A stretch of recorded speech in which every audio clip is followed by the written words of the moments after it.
Alors, Yellow, Oui. dites-nous tout. Je dis un peu seulement, parce qu'il y a le buzz demain encore. Alors, on a parlé des droits TV, on a parlé également des transferts faramineux. Aujourd'hui, le buzz s'intéresse au naming. Qu'est-ce que c'est? Découvrons tous. À une enceinte sportive, généralement un stade ou une compétition pour, bien entendu, des raisons commerciales. Dans le monde du ballon rond, cette pratique est très répandue, un business des plus juteux. Le Bayern Munich en Allemagne perçoit près de 7 milliards de francs CFA la saison d'un célèbre assureur, son principal partenaire depuis plus de 10 ans. De cette union est née l'Allianz Arena, le nom du stade du club de la Bavière. Pour 11 milliards de francs CFA par an, le club anglais d'Arsenal Football Club a changé le nom de son stade ouvert en 2006. Depuis, l'enceinte sportive située à Highbury, dans le borough londonien, s'appelle Emirates Stadium. Mais il n'y a pas que les stades qui sont concernés par le naming. Il y a aussi les compétitions sportives. Le championnat d'Espagne qui porte la dénomination de la Liga Santander depuis 2016 pour son partenariat avec la banque espagnole rapporte pas moins de 13 milliards de francs CFA à la Ligue espagnole de football. Les centres de formation sont aussi renommés pour faire entrer de l'argent dans les caisses de certains clubs. Ainsi, depuis 2015, l'Olympique lyonnais est en collaboration avec un assureur pour un contrat de naming qui autorise le centre de formation du club à se faire appeler Groupama OL Academy. En échange, le club français encaisse 395 millions de francs CFA de l'entreprise. Comme on le voit, le naming est une autre vache à lait du foot business. Alors, de façon très simple, le naming, qu'est-ce que c'est?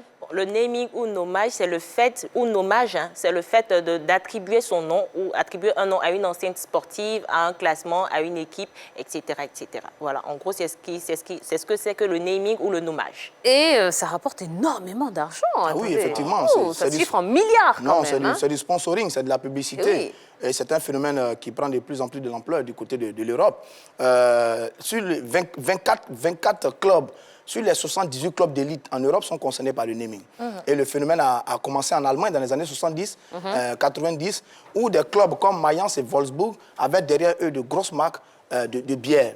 Et puis, progressivement, ça a évolué. En Allemagne, en Europe, vous voulez dire? Oui, en Allemagne. Et en Espagne, là, en ce moment, c'est l'Atlético de Madrid qui a dû changer le nom de son stade.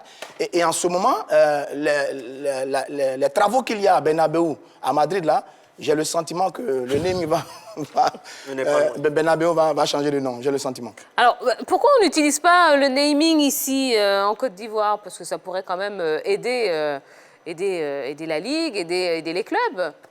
José? Bon, moi, à mon sens, c'est vrai, on peut essayer de copier, mais il faut que les choses soient bien assises.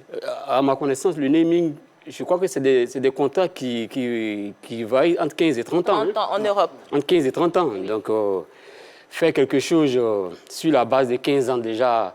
Mais ça, c'est en Europe. On peut les adapter à nos réalités ici. Oui, c'est possible. C'est possible, ouais. Ça, c'est pas mauvais. Oui, on peut les adapter, réduire le temps de contrat. Oui, c'est possible. Pourquoi pas des contrats de 6 mois? Oui, ça pourrait vraiment apporter de l'argent aux fédérations, aux clubs. On a bien la Luna Ligue 1, non? Bien évidemment. Ouais, ça bouge un peu. Oui, c'est vrai. C'est vrai. Ça bouge un peu. Oui. La Luna Ligue 1, c'est le nom de notre championnat local. Et donc, ça avait un autre nom avant, sur un autre partenaire. Là, c'est le nouveau nom. Maintenant, on espère que les stades vont suivre, mais il faut déjà commencer par... C'est surtout au niveau des clubs. C'est surtout au niveau des clubs. C'est surtout au niveau des clubs que ça ne démarre pas trop, quoi.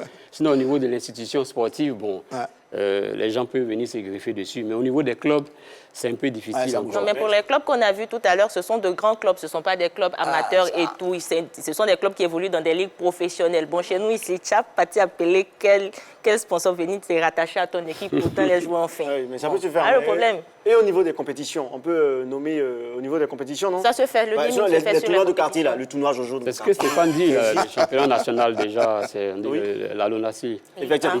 Moi, ce qui m'a fait mal, c'est que j'ai nommé le club de le tournoi de mon quartier, le tournoi Jojo, mais ils savaient qu'ils m'ont donné de l'argent et j'ai pas pu donner cet argent-là.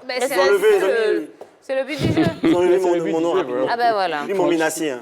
Bon, eh ben, très bien. Apparemment, ça ne dure pas trop. En espérant en tout cas que ça va donner des idées hein, pour ici. Je veux dire, à une époque, ça aurait pu bien marcher dans les années 80-90 où la SEC et l'Africa étaient à un certain niveau. Ça aurait pu peut-être marcher, mais là, en ce moment, c'est compliqué. Hein. Eh bien, en tout cas, il faut garder espoir, hein, ma foi. Allez, on va revenir à vous, José Diati. Hein, vous êtes l'auteur donc de cet ouvrage, Pape Diouf, De vous à moi. Qu'est-ce qui a inspiré justement l'écriture de ce livre? Bon, et de votre confrère, finalement. Hein. Oui, c'est ça, c'est ça. Oui. Mais un grand confrère, hein, parce que je suis tout petit confrère. J'étais tout petit confrère à côté de lui. Il a disparu, mais c'était un grand homme. Bon, ce qui a motivé, c'est d'abord la passion de l'écriture, hein, comme je le dis. Oui. Moi, je suis journaliste et puis, arrivé à un moment, j'ai dit, bon, il faut arrêter de rentrer dans la routine, quoi.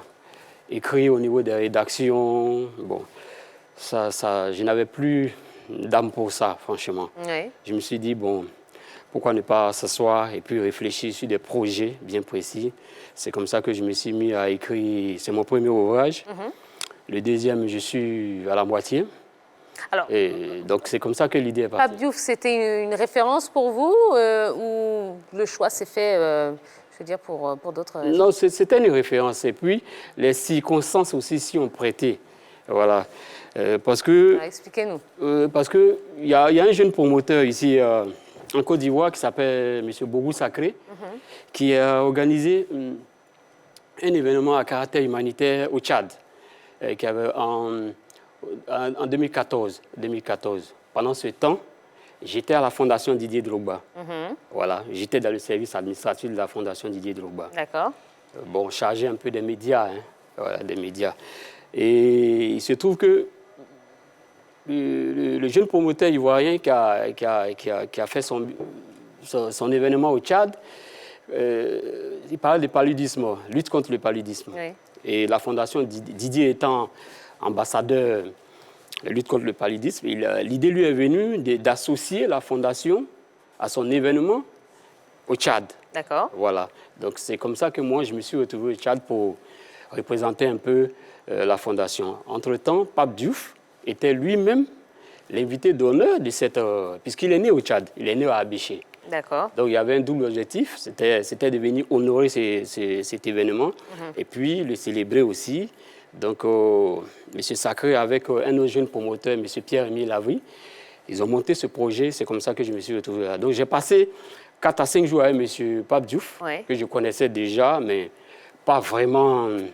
Nous n'étions pas vraiment proches, puisque je le connaissais en tant que journaliste, je l'interviewais sur des stades, un peu comme c'est comme ça. On a passé 4 à 5 jours ensemble et j'ai vu un peu sa façon de fonctionner, son élégance, sa culture, son verbe.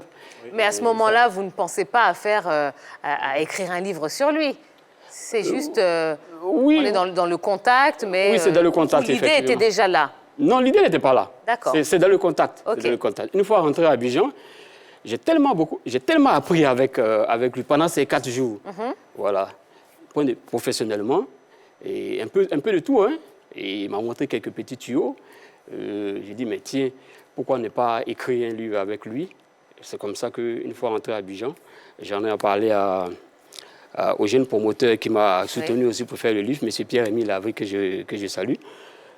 Ensemble, on a décidé de faire le livre ensemble. Lui, le côté promotion, managérial, moi, au côté écriture. Donc, j'ai fait la proposition à M. Diouf. Il a mis entre 3 et 4 mois avant de répondre. OK. Voilà. Sûrement qu'il s'informait un peu. C'est ça. Bon, vers qui il partait et tout ça. Et puis un matin, je reçois un coup de fil, il me dit, bon, José, on y va. Alors, j'ai vu que le livre est sorti en 2019, hein, juin 2019. Juin 2019. Pape Diouf nous a quittés il n'y a pas très longtemps. Il a eu le temps de lire le livre? Oui, on a fait même une cérémonie de dédicace ici, de présentation officielle, le 4 décembre 2019. Et qu'est-ce qu'il en a pensé? Oui, il était très satisfait. Mais en fait, ce que je veux faire comprendre, à la limite, il n'en avait pas besoin. J'explique un peu pour des gens qui peuvent donner un coup de pouce aux jeunes Ivoiriens, aux jeunes Africains. Voilà Stéphane qui est là. il peut approcher certaines personnalités, il peut approcher, j'ai dit quelque chose, il peut approcher Didier Drogba, je suis journaliste, je vais faire quelque chose avec toi. Pape Diouf, en faisant ce livre avec moi, c'est moi qui le mettais en valeur. C'est moi qui le mettais en valeur. Enfin, il n'a rien à prouver. Oui, oui, absolument, Voilà. on comprend. C'était qui votre cible? C'est quoi votre cible? C'est qui votre cible quand vous écrivez ce livre-là? C'est tout le monde, puisque le livre parle de tout. Elle parle de foot, on parle du racisme, on parle du terrorisme. Il donne son avis sur plusieurs sujets, la politique française, tout. Il donne son avis sur plusieurs sujets. Moi, j'ai une question. Est-ce qu'un jour, vous allez écrire un livre sur Monsieur Alexis Gbagba de l'Afrique? Pourquoi lui? Ah, mais pourquoi pas lui? Pourquoi lui? Pourquoi pas lui? Mais pourquoi pas? S'il a des choses intéressantes à dire, pourquoi pas? Il peut dire des choses intéressantes sur Il peut l'Afrique. vous mettre en ça. valeur aussi. Hein. Ouais. Bon, allez, on n'a pas fini hein, de parler de cet ouvrage, Pape Diouf, de vous à moi. José Diati qui est sur le plateau de la Grande Team ce soir. On va marquer une toute petite page de publicité. On va se retrouver juste après. Il y aura notamment le débat. Hein. On va faire un petit peu le bilan des 9 ans de gestion de Sidi Diallo. On va remercier Jojo.